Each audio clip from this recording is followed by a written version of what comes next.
Bienvenue dans cette capsule dans laquelle on va parler de la fin de la grossesse ainsi que de la période de latence. Donc, avant de commencer, pourquoi on parle de cours prénataux? Pourquoi on offre des cours prénataux?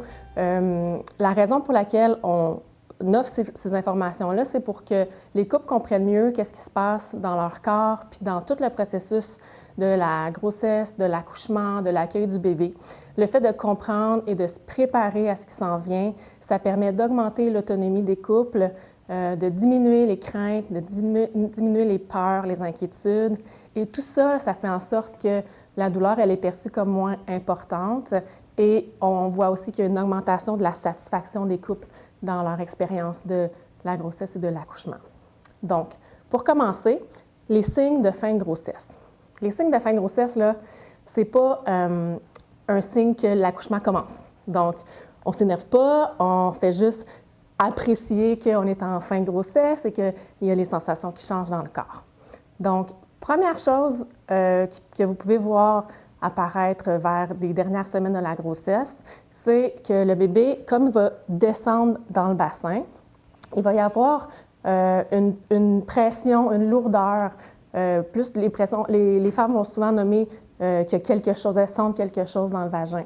Donc, c'est vraiment le poids du bébé qui descend vers le bas. Et ça va, par le fait même, augmenter les envies d'uriner.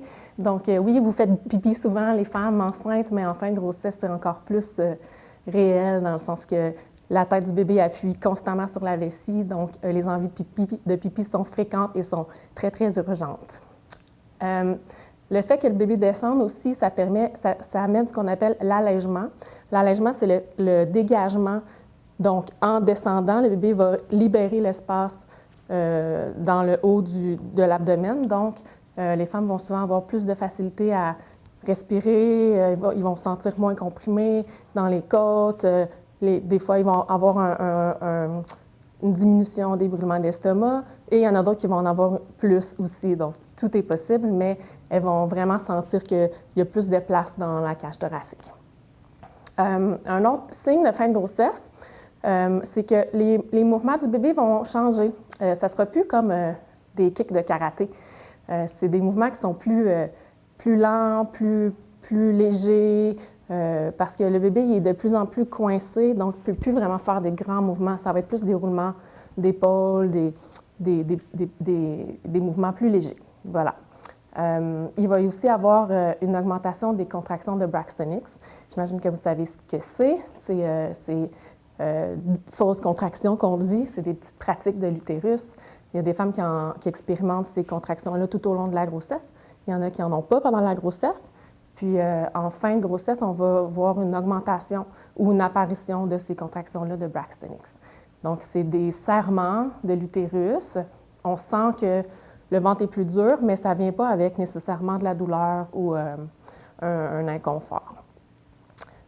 Il va aussi y avoir l'apparition d'épisodes de vraies contractions, donc de contractions qui viennent avec une certaine forme de douleur ou d'intensité qui change des Braxton Hicks. Ça peut arrêter et commencer à tout moment. Ça peut durer 1 heure et arrêter. Et sachez bien que tous ces épisodes de contraction-là ne sont pas inutiles. Hein. Ils font un travail sur le col, ils permettent au corps de se préparer à l'accouchement. Donc, on les accueille, ces épisodes-là, avec joie, même si ça empêche des fois de dormir ou c'est désagréable. L'autre signe de fin de grossesse aussi, c'est qu'il va y avoir une augmentation des pertes vaginales. Et ces pertes-là sont aussi souvent plus liquides, ce qui peut être embêtant puisque les femmes vont souvent penser qu'elles ont perdu les os. Donc, ça cause souvent des inquiétudes. Mais c'est tout à fait normal d'avoir plus de sécrétion vaginale à la fin de la grossesse et qu'elle soit plus liquide aussi. Si vous êtes vraiment inquiète et que vous n'êtes pas certaine de ce que c'est, vous pouvez appeler votre sage-femme pour qu'elle vous aide à évaluer la nature de ce liquide. Autre chose qui apparaît en fin de grossesse, plus de douleurs ligamentaires. Évidemment, l'utérus est à son paroxysme de l'étirement, donc plus de douleurs au niveau du dos, plus de difficultés à dormir, évidemment, à cause de toutes ces douleurs. Les positions sont difficiles. Il y a plusieurs personnes qui se disent que c'est une pratique pour quand bébé va être là. Donc, on dort des petits épisodes de 2-3 heures, on se réveille, on se déplace, on va boire un petit verre d'eau, puis on se recouche. Puis c'est une bonne pratique pour le postnatal. Autre chose qui peut arriver en fin de grossesse, c'est la perte du bouchon muqueux. Et oui, je t'entends, toi, qui se demande c'est quoi un bouchon muqueux. Un bouchon muqueux, là, c'est un tapon de sécrétion, OK, que le col sécrète pour protéger l'entrée de l'utérus. Donc, le col, c'est comme un tunnel qui est comme serré.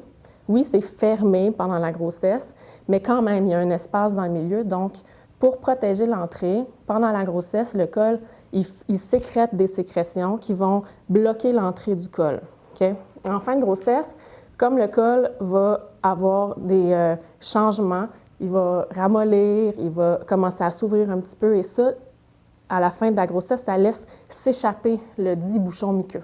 Okay? Ce n'est pas un signe de début de travail. Oui, il y a des femmes qui vont le perdre seulement alors qu'elles sont en travail ou vraiment juste avant d'entrer en travail, mais il y a aussi des femmes qui vont le perdre avant même d'entrer en travail, 1 semaine ou 2 semaines avant. Il y a même des femmes qui vont perdre plusieurs bouchons muqueux. Mais le bouchon muqueux, là, c'est un peu comme un chat, ça a plusieurs vies. Okay? Donc, si on en perd un, le col, il veut continuer de protéger l'entrée de l'utérus, donc il va recommencer à sécréter du bouchon muqueux et refaire un autre tapon de sécrétion pour protéger. Et un peu plus tard, le col va continuer de maturer et va laisser s'échapper encore une fois le bouchon muqueux et le col va continuer de sécréter. Donc, c'est normal de perdre plusieurs fois du bouchon muqueux. C'est normal aussi d'en perdre juste une fois et c'est normal aussi de ne pas le perdre puisque il y a des femmes qui le perdent et s'en rendent même pas compte. Puis, il y a des femmes qui le perdent seulement une fois qu'ils sont bien avancés dans le travail et s'en rendent pas compte qu'ils l'ont perdu. Une autre chose qui se passe à la fin de la grossesse, c'est la maturation du col. J'en ai parlé un peu tout à l'heure en parlant du bouchon muqueux. Donc, le col de l'utérus, c'est vraiment, comme je le disais, un tunnel qui mène de l'utérus jusqu'au vagin. Donc, on voit ici l'ouverture du vagin, l'entrée du col, l'intérieur de l'utérus avec la partie bleue, c'est les membranes amniotiques. Ici, en bas, on a le rectum. En haut, on a la vessie et l'os pubien. Donc, la première étape de maturation du col, en fait, l'entrée du col pendant la grossesse va pointer davantage vers l'arrière, donc vers les fesses. Okay? Et sa première étape de maturation, c'est qu'il va se centrer. Donc, l'ouverture va s'en venir davantage vers le milieu du vagin. Il va également se ramollir, donc il va partir de quelque chose qui est vraiment dur et serré. Il va devenir de plus en plus souple, de plus en plus mou et flexible dans ces étapes de maturation. Il va aussi s'ouvrir tranquillement vers la fin de la grossesse, le début de la période de latence. Il va continuer de s'ouvrir pendant toutes les étapes de l'accouchement. Le col de l'utérus, ce qu'il fait là, pendant les premiers moments, la latence, la fin de la grossesse, c'est toute la période de latence, c'est en fait, le col, c'est un tunnel qui mesure en moyenne 3-4 cm de longueur. Okay? Donc, il va se centrer vers l'intérieur du vagin. Il va se relâcher un peu, se ramollir, devenir de moins en moins serré. Et il va aussi s'effacer. Ce qu'on appelle l'effacement du col, c'est le fait qu'il va se raccourcir. Donc, il part de 3-4 cm de longueur et va devenir de plus en plus court. Donc, à la fin, il va rester, il part de 3 cm et il se raccourcit pour devenir mince comme une feuille de papier. Et à partir de là, il va pouvoir commencer à s'ouvrir. Donc, la dilatation, c'est l'ouverture du col. Elle suit, en fait, l'effacement du col. Ça, c'est toutes des étapes qu'on peut évaluer avec un examen vaginal. Donc, on le sent, la sage-femme peut faire un examen et elle le sent au bout de ses doigts, où le col est rendu dans sa maturation, son effacement et sa dilatation. La période de la fin de la grossesse signifie aussi une période de préparation pour les couples. Donc, une préparation mentale, une préparation physique, une préparation matérielle aussi. Donc, on va acheter les choses pour bébé, le siège d'auto, les effets qu'on a besoin. C'est une période qui est importante, ça s'appelle la nidification. Donc, ça fait vraiment partie du processus de la grossesse et de l'accouchement. Et c'est important pendant cette période-là de profiter du temps. Je sais qu'on a hâte, hein, en fin de grossesse, d'accoucher, de voir notre bébé, de rentrer dans notre nouvelle vie de parents, mais c'est important de profiter de ces dernières semaines-là, profiter du temps de couple. C'est des moments qui vont être changés complètement quand le bébé va être là. Donc, profitez-en, faites des sorties en amoureux, faites-vous des soupers, des soirées cinéma, des trucs comme ça. Profitez au maximum, puis il faut lâcher prise. Donc, plus on a envie d'accoucher, moins on accouche. Donc, on apprend le lâcher prise, on apprend l'acceptation, qu'on n'a pas de contrôle.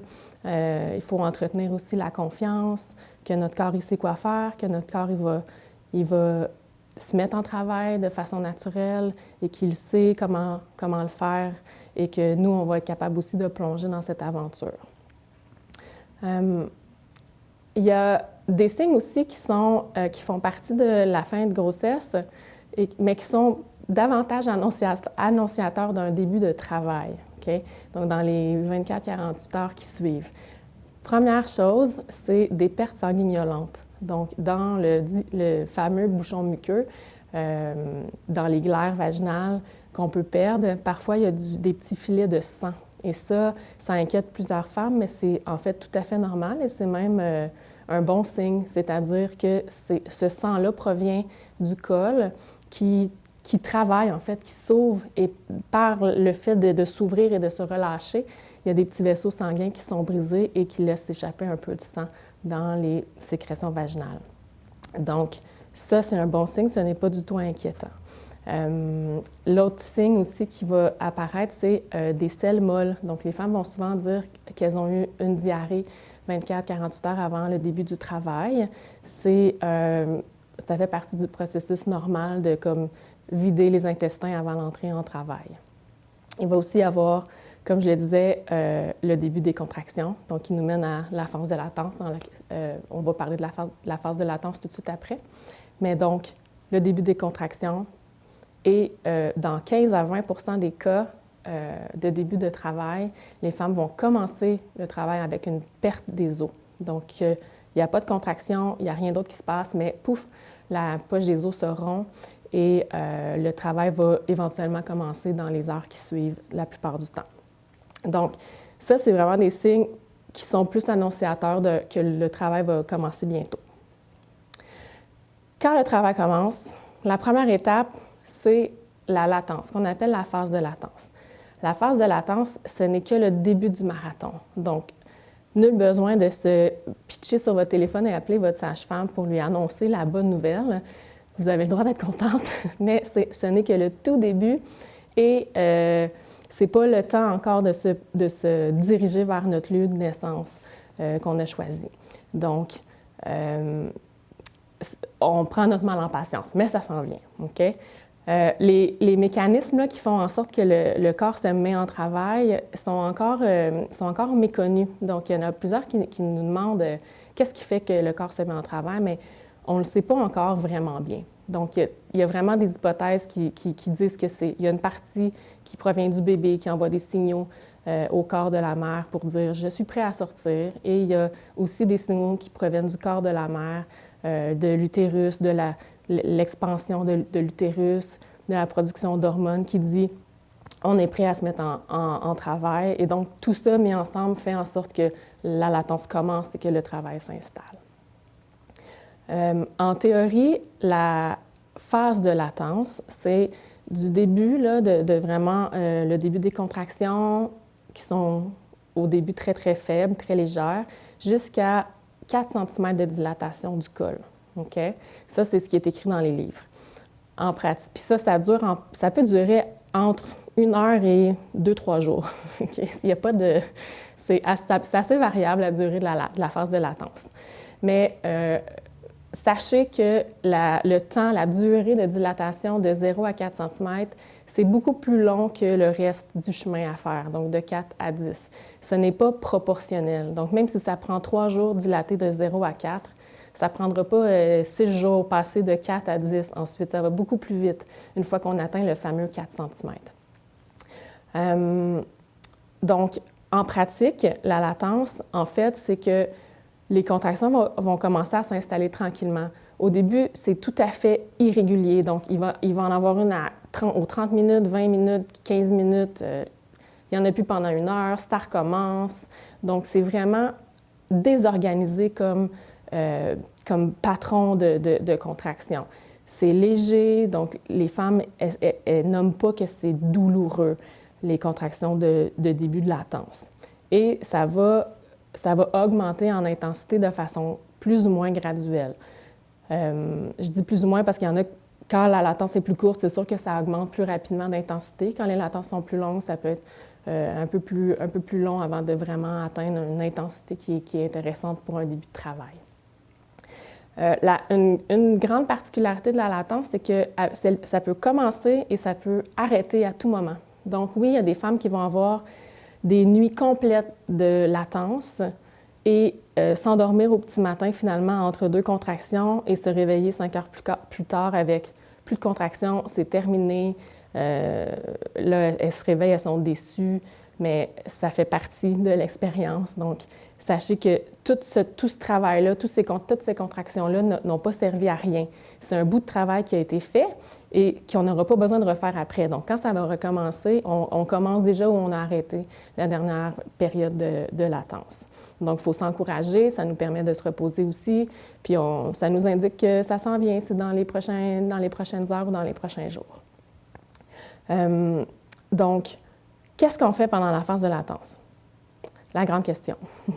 Si c'est la nuit que ça commence ou en soirée, c'est important d'essayer de se reposer le plus possible parce que vous avez plusieurs heures devant vous, plusieurs heures de travail pendant lesquelles vous n'allez pas pouvoir dormir, vous n'allez pas pouvoir vous reposer. Donc, c'est important pendant la latence de profiter de chaque pause et de profiter de la faible intensité des contractions pour essayer de se reposer et de dormir le plus possible quand c'est la nuit. Okay? Donc, on n'ouvre pas les lumières, vous avez le droit d'être excité là, puis de trouver ça le fun que le travail s'en vienne ou que vous allez rencontrer bientôt votre bébé, mais comme il faut prendre notre gaz égal là, puis essayer de trouver une façon de quand même se reposer puis dormir. Si c'est le jour que ça commence ou que ça se passe, il faut rester occupé. T'sais, si on est capable de faire une sieste, c'est bien pour se reposer, mais sinon, il faut rester occupé.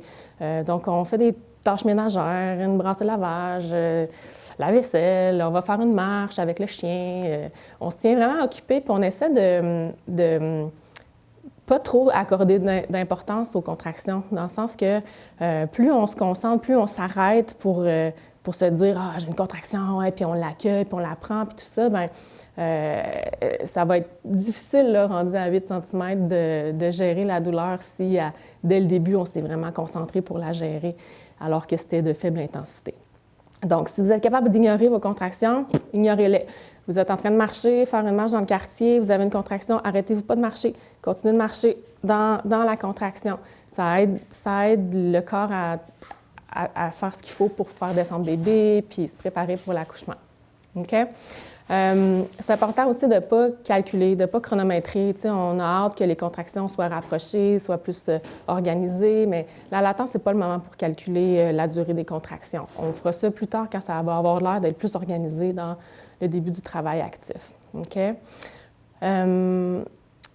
Pour ce qui est de la gestion de la douleur, j'en ai parlé un peu, mais c'est ça. Il y a des latences des contractions de latence qui sont plus importantes que d'autres. Il y a des femmes qui sentent la douleur de façon plus importante, même si c'est le tout début de la latence. Faut essayer de ne pas trop utiliser tous nos outils de gestion de la douleur en latence, parce qu'après ça, ça va être difficile plus tard quand on va en avoir besoin de ces outils-là.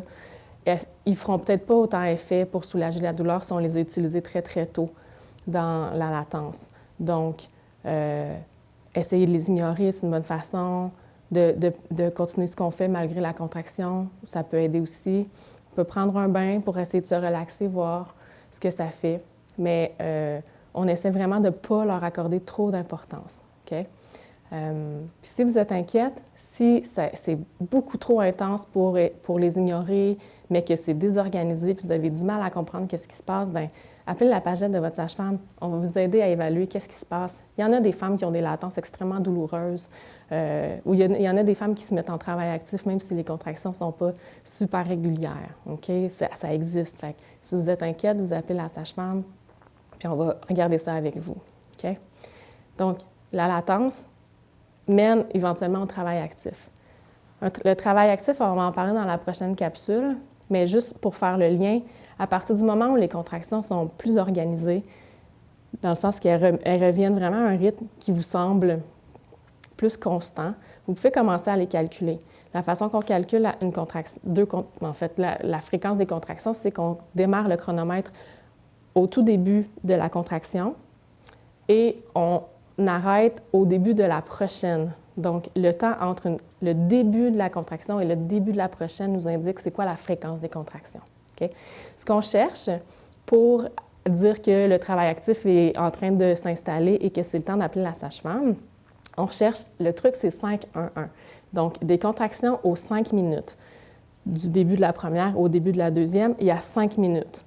Des contractions qui durent environ 1 minute, donc 5, 1, pendant plus d'1 heure. Donc, si ça fait 1 heure que vous avez des contractions qui durent 1 minute et qui reviennent à chaque 5 minutes, ce que vous pouvez faire, qui est un bon test, c'est aller dans le bain. En général, l'eau chaude ou une douche chaude, l'eau chaude, le repos, ça va faire un bon test à savoir si c'est du travail actif ou si c'est encore de la latence. Dans le sens que si c'est encore la latence, les contractions vont sûrement ralentir, diminuer d'intensité ou s'espacer. À ce moment-là, ça nous indique que ce n'était pas encore tout à fait le travail actif. On continue d'attendre que ça reparte.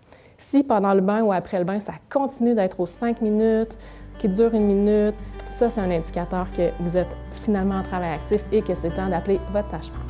Et on va parler du travail actif dans la prochaine capsule. Merci!